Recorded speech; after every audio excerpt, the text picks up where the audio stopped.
First of all media friends మొన్న Vimal theatre దగ్గర చాలా డిస్కంఫర్ట్గా ఫీల్ అయ్యారు. 1:30 వరకు కూడా అక్కడ షోలు పడకుండా చలిలో నుంచోబెట్టి ఇది జరిగిందని విన్నాను నేను. నిజంగా చాలా చాలా చాలా చాలా సారీ. ఎందుకంటే నాకు తెలీదు, అంటే నా కప్ ఆఫ్ టీ కాదు అది. చాలామంది మీడియా ఫ్రెండ్స్ అందరికీ కూడా 1:30కి ఒక 3 గంటల సినిమా, అది పడుకుని మంచి నిద్రలో ఉండాల్సిన టైంలో మైండ్ గేమ్ చూపించాం అక్కడ.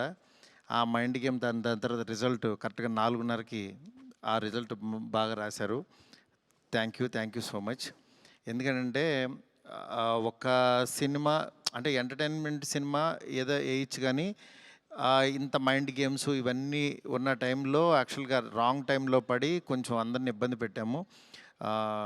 సారీ దానికి. నెక్స్ట్ ఫస్ట్ ఆఫ్ ఆల్ నాకు ఈరోజు ఏది ఏమైనా నాకు ఒక మంచి ఆపర్చునిటీ ఇచ్చిన ప్రభాస్ గారికి నా జన్మంతా రుణపడి ఉంటాను.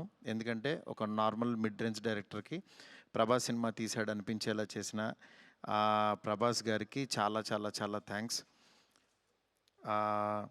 అట్లాగే ఈ సినిమాని 3 సంవత్సరాలు, అంటే ఒక 9 మంత్స్కి ఒక సినిమా తీసే నేను ఒక 3 సంవత్సరాలు చాలా కష్టపడి ఇష్టపడి ఆయనకి నచ్చే విధంగా ఆయన్ని ఇంప్రెస్ చేస్తూ, ఆయన ఎలాంటి ఇది చేస్తే బాగుంటుందో, ఆడియన్స్ ఆయన ఎలా చూడాలనుకుంటున్నారో ఆడియన్స్ ఫీడ్బ్యాక్లు తీసుకుంటూ ఒక ప్రోడక్ట్ చేయడం జరిగింది. బట్ యాక్చువల్గా ఈ ప్రాసెస్లో చాలా కొత్తగా చూపించాలనుకుని, అంటే లాస్ట్ క్లైమాక్స్ అదంతా చూసిన వాళ్ళందరూ అసలు ఇండియన్ స్క్రీన్ మీద ఇలాంటి మైండ్ గేమ్లో ఒక కమర్షియల్ హీరో సినిమా ఇంతవరకు రాలేదు, నిజంగా చాలా కొత్తగా ఉందని ఈరోజు 40 మినిట్స్ ఎపిసోడ్కి మాత్రం చాలా ఎప్రిసియేషన్ వస్తుంది త్రూ అవుట్ వరల్డ్ వైడ్. ఈ దీంట్లో అందరూ అంటే ప్రభాస్ గారిని పెట్టుకుని నేను కూడా సింపుల్గా కమర్షియల్ సినిమా రాసేయచ్చు, చేసేయచ్చు, చాలా ఈజీగా అయిపోతుంది. కానీ ఆయన కూడా ఇలాంటి కథని కొత్తగా చెప్పాలి, ఆడియన్స్కి తీసుకెళ్ళాలి, కొత్త సినిమాలు పెద్ద హీరోలు చేయాలని ఆయన సంకల్పంతో డెఫినెట్గా ఈ సినిమాని మీ ముందుకు తీసుకురావడం జరిగింది. నిజంగా అది కామన్ ఆడియన్స్కి చాలామందికి రీచ్ అయింది. నెక్స్ట్ రిజల్ట్ అనేది వెంటనే ఇప్పుడే 1 డేలోనే డిసైడ్ అయ్యి ఒక షోలోనే డిసైడ్ అయ్యి అనేసుకోవటం కరెక్ట్ కాదు. ఎందుకంటే ఇప్పుడు పండగ ఉంది, అన్ని సినిమాలు చూస్తున్నారు, చూడాలి. ఒక 10 రోజులు ఆగితే ఈ సినిమా ఏంటని తెలుస్తుంది. ఎందుకంటే ఎప్పుడైనా సరే మనకి కొత్త పాయింట్తో వచ్చిన సినిమా కూర్చోగానే ఇవి ఎక్కేసి అద్భుతం జరిగిందని అనుకో.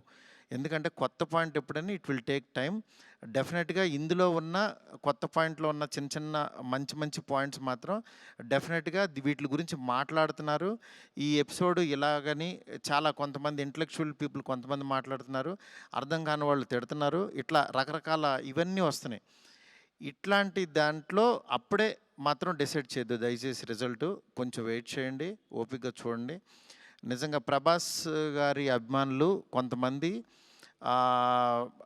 అంటే అందరూ యాక్చువల్గా డిసప్పాయింట్ అవ్వలేదు, కానీ సాటిస్ఫై అవ్వలేదు.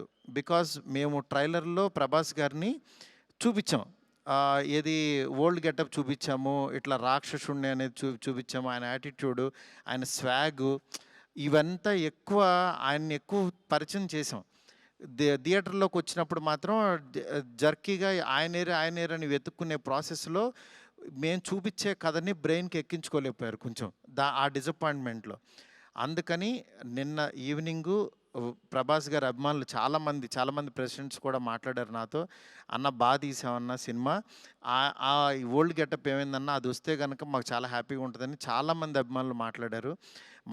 అందుకని వాళ్ళని దృష్టిలో పెట్టుకుని నిన్న ఈవినింగ్ కూర్చుని సెకండ్ హాఫ్ ఇంకొంచెం షార్ప్ చేసి ప్రభాస్ గారి ఓల్డ్ గెటప్ని ఈరోజు ఈవినింగ్ నాకు తెలిసి 6 o'clock షో నుంచి చూపించడానికి విశ్వ గారు కాల్ తీసుకుని పెట్టాము.